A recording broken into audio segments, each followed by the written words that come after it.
नसीराबाद में नुनारी पाड़ेवासी पोरियत करण लगन सबब फोत थी वियो आहे। 50 वरनि जो अहमद नुनारी पखो हलाइण दौरान करण लगन सबब फोत थी वियो आहे। हीअ हम ख़बर अवां सां शेयर कयूं पिया नसीराबाद खां। नसीराबाद में नुनारी पाड़ेवासी पोरियत करण लगन सबब फोत थी वियो आहे। 50 वरनि जो अहमद नुनारी पखो हलाइण दौरान करण लगन सबब फोत थी वियो आहे। अवां खे अपडेट कंदा हलूं अहम ख़बर जे हवाले सां।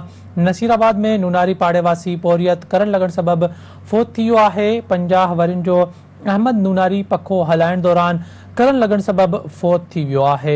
ही ॾुखो ईंदड़ ख़बर अवां सां शेयर कयूं पिया नसीराबाद खां त नसीराबाद में नुनारी पाड़ेवासी पोरियत करण लगन सबब फोत थी वियो आहे।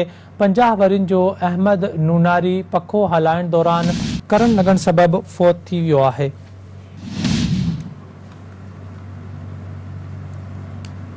अहम ख़बर अफ़सोसनाक ख़बर अवां सां शेयर कयूं पिया नसीराबाद खां। नसीराबाद में नुनारी पाड़ेवासी पोरियत करण लगन सबब फोत थी वियो आहे। 50 वरनि जो अहमद नुनारी पखो हलाइण दौरान करण लगन सबब फोत थी वियो आहे।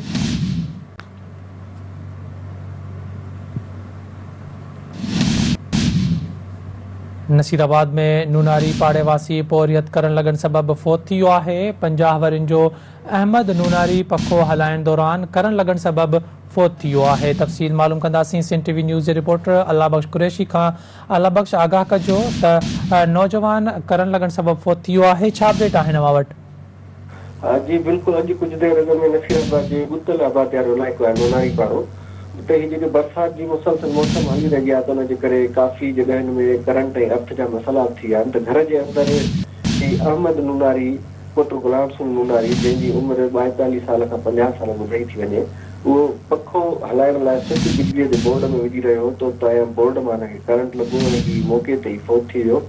ऐं फोत थियण शर्त घर में रोजराड़ो मची वियो ऐं वाक़े जो जेको सबबु हुयो उहो इलेक्ट्रिक शॉक जेका घर में अंदरि लॻी आहे उन जे करे ई फोत थी वियो आहे। जी अल्लाह बख्श अपडेट ॾियण लाइ वॾी महिरबानी अवां जी।